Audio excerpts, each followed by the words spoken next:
Para hacer investigación no se necesita mucha inteligencia. Lo que se requiere es mucha imaginación e intuición. Dos de los aspectos más importantes para hacer investigación de calidad son la imaginación y la intuición. Palabras de Jorge Aceves Ruiz, investigador emérito mexicano del Centro de Investigación de Estudios Avanzados. Les damos la más cordial bienvenida a esta sesión de Aprende en Casa Ciencias Química. Mi nombre es Teresa de Jesús Chavarría Suárez. Y el mío, Almabelia Lora Ángeles. El propósito de esta sesión es identificar la organización de los elementos químicos en grupos y periodos, así como su carácter metálico en la tabla periódica. Comenzaremos reconociendo el orden creciente del número atómico en la organización de la tabla periódica. También la sistematización en grupos y periodos en relación con la estructura atómica de los elementos representativos. Por último, describiremos el carácter metálico de los elementos y la aplicación de algunos de ellos. En esta sesión necesitarán su bitácora científica de Ciencias Química, su libro de texto de Ciencias 3, tabla periódica de los elementos químicos, lápiz, bolígrafo y colores. Recuerden utilizar su imaginación e intuición. Recordemos, ¿de qué está conformado nuestro cuerpo?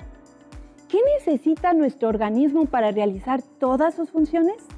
¿Qué inhalamos y exhalamos? Utilicemos nuestros sentidos para identificar lo que está alrededor de nosotros. La mesa, el vaso con agua, el gel que nos ponemos en las manos, el jabón con el que nos lavamos las manos, la crema que nos aplicamos, el maquillaje, los medicamentos, el incienso encendido, la luz, la tierra de la maceta y todo lo que nos rodea. ¿De qué está hecho todo? Todo es materia y la materia está conformada por la unión de átomos que pueden ser del mismo elemento químico o de elementos diferentes, los cuales están ordenados en la tabla periódica. Pero, ¿qué es la tabla periódica de los elementos químicos? Es una organización tabular de los elementos químicos, que son los ingredientes que componen todo lo que se encuentra en el universo, así como sus propiedades periódicas. Además, es considerada el sistema de clasificación más importante, producto del conocimiento químico. ¿Recuerdan cómo identificar el orden creciente del número atómico? ¿Qué diferencia hay entre grupos y periodos? ¿Cómo relacionar la estructura atómica de cada elemento con la información que contiene la tabla periódica? ¿Cómo diferenciar los elementos que son metales, no metales o semimetales? Escriban en su bitácora científica las respuestas a esas interrogantes. Investiguen en diferentes fuentes bibliográficas y analicen la información de la tabla periódica. Hoy es un día muy especial, ya que la doctora Fabiola Monroy Guzmán nuevamente nos honra con su presencia. Debido a que contamos con muy poco tiempo, lo aprovecharemos para que nos comparta su amplio conocimiento. Doctora, muchas gracias por estar aquí, por aceptar nuestra invitación y dedicar parte de su valioso tiempo a nuestros jóvenes que se están preparando para el siguiente nivel educativo.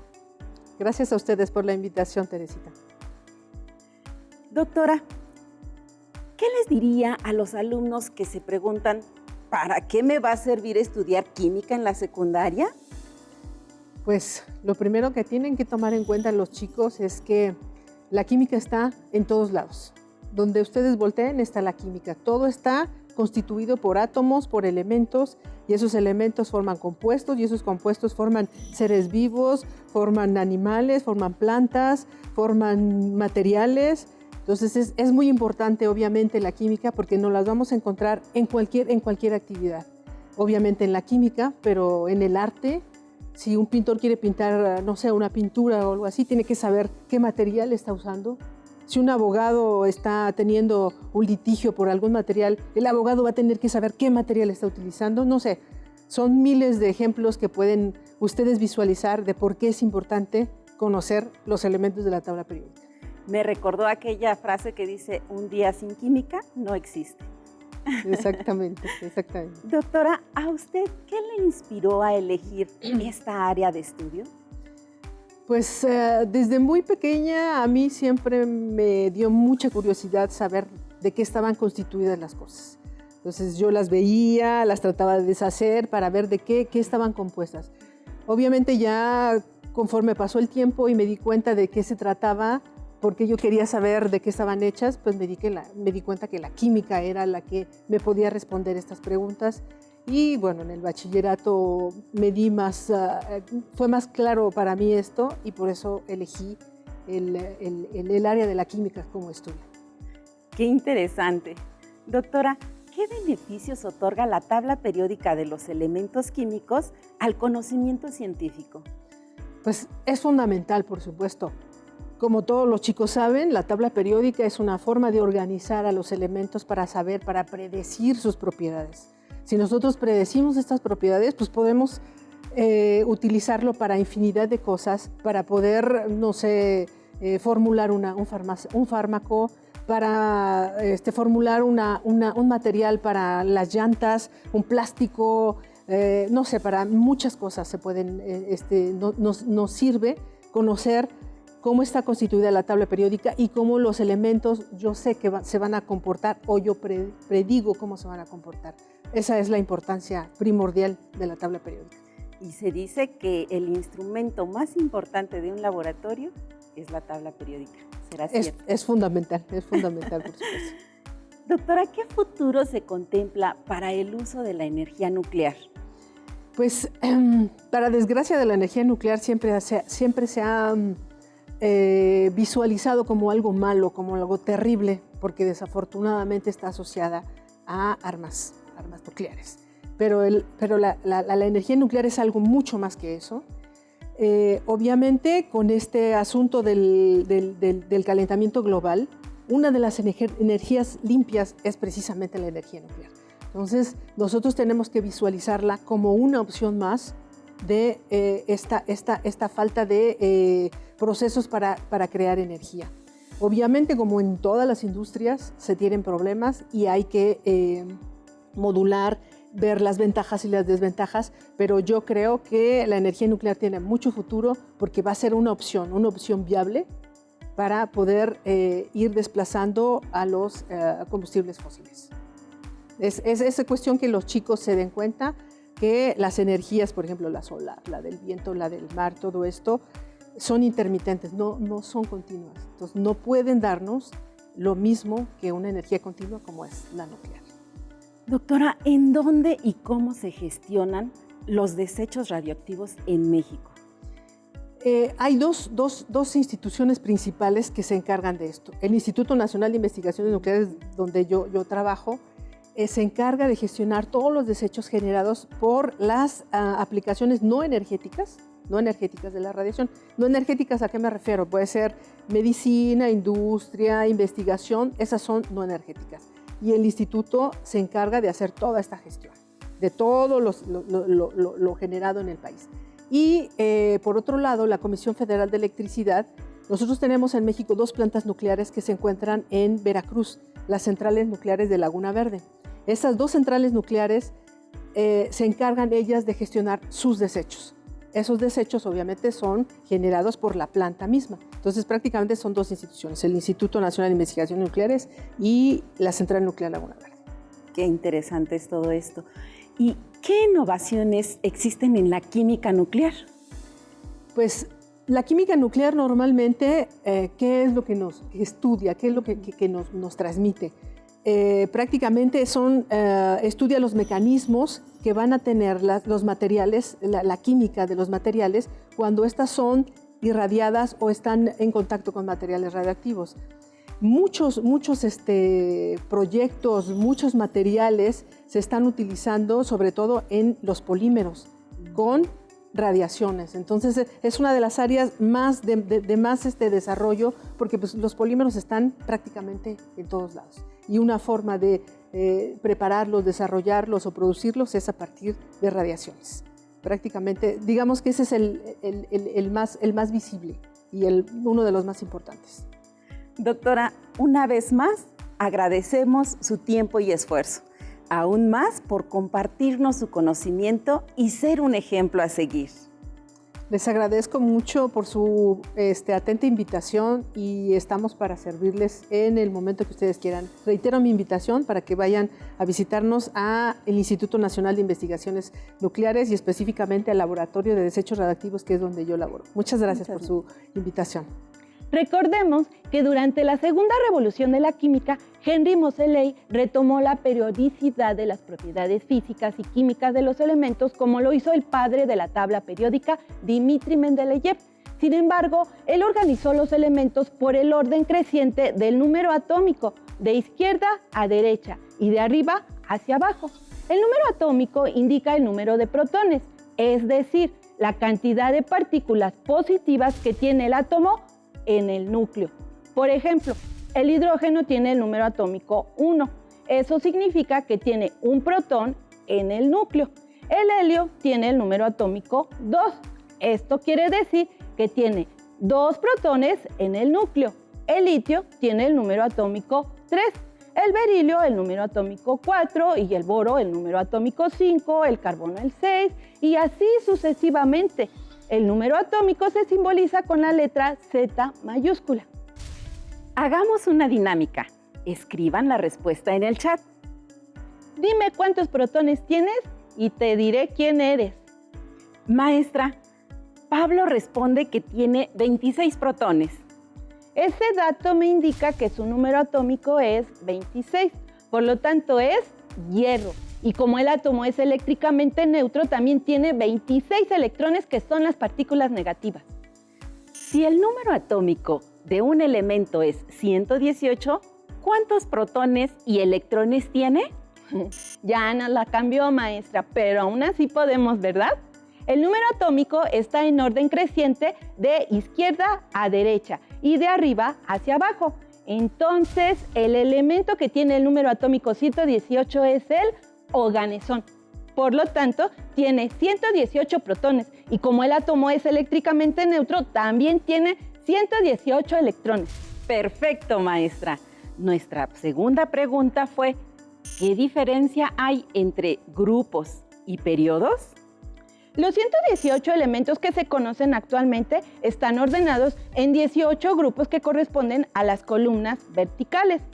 Cada grupo se designa con un número que va del 1 al 18, de izquierda a derecha. Anteriormente también eran designados con el nombre de familias. A continuación presentamos algunos ejemplos. Grupo 1. También se considera como familia de los metales alcalinos. Grupo 2. Considerando también como familia de los metales alcalino-térreos. Grupo 17. En algunos textos se le nombra como familia de los halógenos.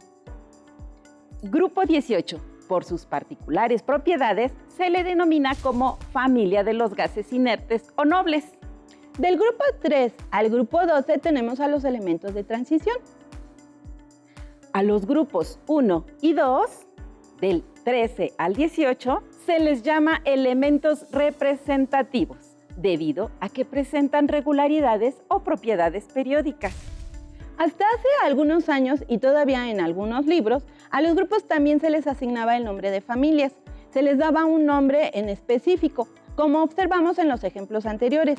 Sin embargo, es un término que ha quedado en desuso.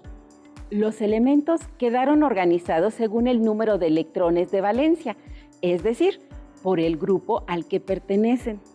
Esto se cumple para los elementos representativos que son los grupos 1 y 2, así como del 13 al 17. El grupo 18 se caracteriza por tener completa la órbita más alejada del núcleo o capa de valencia con el máximo número de electrones. Por ejemplo, todos los elementos del grupo 1 tienen un electrón de valencia. Los elementos del grupo 2 tienen 2 electrones de valencia. Cuando el grupo tiene 2 dígitos, por ejemplo, el grupo 13, quitamos el primer dígito y el número que nos queda nos indica el número de electrones de valencia. Es decir, los elementos que pertenecen a ese grupo tendrán 3 electrones de valencia. Si es del grupo 15, los átomos de los elementos tienen 5 electrones de valencia y en el grupo 17 tienen 7 electrones de valencia. En la tabla periódica también podemos observar que existen 7 filas llamadas periodos, lo que significa que están en forma horizontal. Abajo de esos 7 periodos se encuentran 2 filas más. La primera corresponde a la nombrada serie de lantánidos, que abarca a los elementos con número atómico del 57 al 71 y son parte del periodo 6. La segunda fila corresponde a la serie de los actínidos, que abarca del número atómico 89 hasta el elemento con número atómico 103. Ellos pertenecen al periodo número 7. Se decidió ponerlos fuera de la tabla periódica por motivos de practicidad y así no presentarla en forma alargada. ¿Para qué es útil toda esta información? Excelente pregunta. Un modelo con el cual se representa el átomo es el propuesto por el físico danés Niels David Bohr, donde los electrones solo se pueden mover en niveles de energía alrededor del núcleo.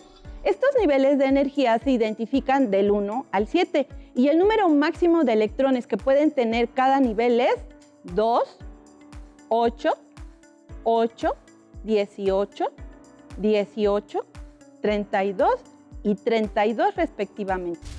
Son ocupados en orden por los electrones, de menor a mayor energía, es decir, de los niveles más cercanos al núcleo a los más lejanos. Ahora ya sabemos cuántos electrones debemos incluir en cada nivel energético cuando hagamos una representación usando el modelo de Bohr. Pero nuestras alumnas y alumnos preguntan, ¿cómo pueden saber cuántos niveles de energía van a dibujar en los diferentes átomos? Muy fácil. Localizamos el número del periodo en el que se encuentra nuestro elemento y ese es el total de niveles de energía a dibujar. Manos a la obra. Elaboremos estructuras atómicas de diferentes elementos. Elijan uno. ¿Cuál prefieren? Maestra, el alumno Raúl eligió un elemento del grupo 1, el potasio. Muy bien. ¿Ya ubicaron dónde se encuentra? Muy fácil, ¿verdad? Al decirnos el grupo, inmediatamente sabemos que se encuentra en la columna 1. Podemos ver en la tabla que su número atómico es 19. La pregunta es, ¿con esta información podemos representar al potasio mediante el modelo de Bohr? Iniciemos dibujando el núcleo del átomo y ya en él escribiremos el símbolo químico y el número de protones que están indicados por el número atómico. Ahora, ¿cómo sabemos cuántos niveles de energía dibujamos? Maestra, Carlos responde que 4 niveles de energía porque el potasio está en el periodo 4. Perfecto. Ahora, ¿cómo sabemos cuántos electrones tiene el modelo atómico del potasio? Adriana dice que como el átomo es neutro, tiene la misma cantidad de electrones que de protones, por lo tanto, tiene 19 electrones. Muy bien. De acuerdo con el modelo de Bohr, se inicia colocando los electrones en el nivel energético más bajo, es decir, el más cercano al núcleo. La regla nos dice que el primer nivel acepta como máximo 2 electrones. El segundo nivel acepta 8 electrones como máximo. Llevamos 10. Como nuestro elemento pertenece al grupo 1 y el número de grupo me indica el número de electrones de valencia, en el último nivel colocamos un electrón de valencia. Ahora, ¿qué nos falta? Si hacemos la suma, llevamos 11 electrones. Nos faltan 8 para 19. Excelente. El modelo de Bohr indica que el tercer nivel acepta máximo 8 electrones. Ya solo faltan 8, que deberán colocarse en el tercer nivel. ¡Fabuloso! ¡Lo hemos logrado! Hagamos otro ejemplo. ¿Qué les parece si tomamos un ejemplo del grupo 17? Juan dice que en el grupo 17 los átomos de los elementos tienen 7 electrones de valencia. Muy bien. ¿Qué número atómico elige usted, maestra? 17. De acuerdo. Si buscamos el número 17 en la tabla, vemos que ese elemento es el cloro. Dibujemos el núcleo del átomo con su símbolo y número de protones, que es el número atómico. ¿En qué periodo se encuentra? El periodo 3, dijo Valeria. Muy bien. Dibujemos 3 niveles de energía. ¿Y cuántos electrones tiene el cloro? Jaime responde que 17, maestra. Aplicando la regla del modelo de Bohr, dibujamos 2 electrones en el nivel 1, que es el más cercano al núcleo, 8 electrones en el segundo nivel. ¿Cuántos llevamos, maestra? 10 electrones. Bien, ahora colocamos los electrones de valencia que van en el último nivel y son 7. ¡Ya están todos! Una vez más, lo hemos logrado. El último. Hagamos un elemento del grupo 18. ¿Han escuchado hablar de las luces de neón? Hagamos el modelo de Bohr del neón, cuyo número atómico es 10. Dibujamos el núcleo del átomo con el símbolo Ne y la cantidad de protones, que son 10. Se encuentra en el periodo 2. Por lo tanto, dibujamos 2 niveles de energía. ¿Cuántos electrones de valencia pondremos en el orbital más externo, alumnas y alumnos? Christopher contesta que 8, porque el grupo 18 tiene 8 electrones de valencia. Siguiendo la regla de Bohr en el primer nivel, dibujaremos máximo ¿cuántos electrones? Mari dice que 2 electrones. ¡Excelente! Ya tenemos los 8 electrones de valencia colocados. Si sumamos 2 del primer nivel y 8 del segundo nivel, nos da un total de ¿cuántos electrones? 10 electrones. Gracias a ustedes, hemos concluido la estructura del neón. ¿Se han percatado de que sus tablas periódicas tienen zonas de colores? En la tabla periódica se utilizan códigos de colores para diferenciar a los metales, no metales y semimetales, también llamados metaloides. Los metales son buenos conductores de la corriente eléctrica y el calor. Dúctiles, maleables, tienen brillo y tenacidad, con alta temperatura de fusión y de ebullición. Los no metales, por el contrario, son malos conductores de la electricidad y del calor. No presentan brillo, con colores variados, son quebradizos y tienen una tendencia a formar aniones. La mayoría son gases y el bromo es el único no metal en estado líquido. Los semimetales, también llamados metaloides, presentan propiedades intermedias entre metales y no metales. Son semiconductores de la corriente eléctrica y sólidos a temperatura ambiente. Observen su tabla periódica personal, pues dependiendo del impresor, el código de color puede variar. En el caso del carácter metálico de los elementos, este aumenta de derecha a izquierda y de arriba a abajo. De esta forma, la zona inferior izquierda es donde se encuentran los elementos con mayor carácter metálico, mientras que el aluminio tiene menor carácter metálico porque se encuentra en la parte superior derecha de la tabla. De esta forma, los no metales son los que tienen menor carácter metálico al ubicarse en la zona superior derecha. Como excepción, tenemos al hidrógeno, que se encuentra en la parte superior izquierda, no porque sea metal, sino porque los elementos están ordenados en grupos. El hidrógeno se ubica en el grupo 1 porque tiene un electrón de valencia. Los no metales son los elementos que se encuentran en forma escalonada del lado derecho de la tabla periódica. Existen elementos que se encuentran en la frontera escalonada de los metales y los no metales, llamados metaloides o semimetales. Estos elementos metaloides son la minoría y dependiendo de a quién le pongan enfrente, es decir, dependiendo del medio, se comportan como metales y otras veces como no metales. Observen con atención la siguiente tabla de la aplicación de los elementos químicos en nuestra vida cotidiana. Por ejemplo, el rubidio, elemento metal que se utiliza en telecomunicaciones, equipos de visión nocturna y recubrimientos en detectores electrónicos. El telurio es un metaloide cuyo nombre de latín tellus significa tierra. Actúa como insecticida, germicida y fumigante. Junto con diversas sustancias orgánicas, se utiliza como agente vulcanizante para el procesamiento de caucho natural y sintético, también los compuestos antidetonantes de la gasolina. Además, se utiliza para dar color azul al vidrio. El carbono, elemento no metálico presente en todo ser vivo y cualquier alimento ingerido a diario lo contiene. Algunos de sus compuestos son muy energéticos, ya que proporcionan grandes cantidades de energía a los seres que lo consumen. Se encuentra en los azúcares, bajo el nombre de carbohidratos, también en los lípidos, glicéridos y proteínas. Así, un plato de arroz presenta un alto contenido en carbohidratos. Igualmente se encuentra en los aceites vegetales como ácidos grasos formados por largas cadenas. Para seguir aprendiendo, consulten la liga que ven en pantalla, el sistema periódico y su relación con la vida cotidiana, parte 1 de Rosa Valero Molina. Concretemos lo aprendido en la sesión con el siguiente reto químico. Observen la tabla periódica de los elementos químicos y respondan. Un ejemplo de un elemento del grupo 1 es... Correcto, sodio. ¿Qué nombre reciben las líneas horizontales en la tabla periódica? Correcto, periodos.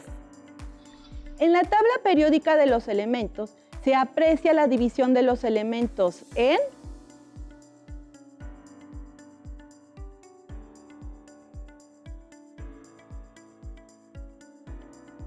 Correcto, metales, metaloides y no metales. Es igual al número de protones en el núcleo del átomo de los elementos químicos.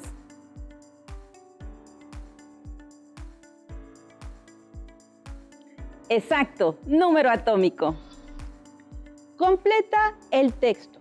Los elementos en la tabla periódica están acomodados en orden creciente, de acuerdo con sus propiedades químicas y su...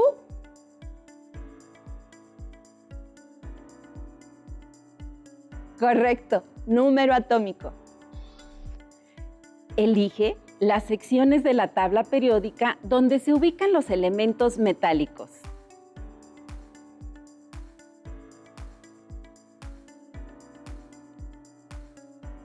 Muy bien, 1 y 4. Hemos concluido, pero los esperamos en una sesión más de Aprende en Casa. ¡Hasta la próxima! Si tienes dudas o necesitas ayuda, llama al Centro de Apoyo Pedagógico a Distancia. El número de teléfono para secundaria es el 55 36 01 71 23. Si requieres consultar los libros de texto en versión digital, recuerda que los puedes encontrar en la página conalitec.cep.gov.mx. Y recuerda que también cuentas con el sitio aprendeencasa.cep.gov.mx, en donde podrás ver nuevamente los videos de los programas y además encontrarás actividades para fortalecer tus aprendizajes. También te invitamos a que consultes la plataforma nuevaescuelamexicana.cep.gov.mx.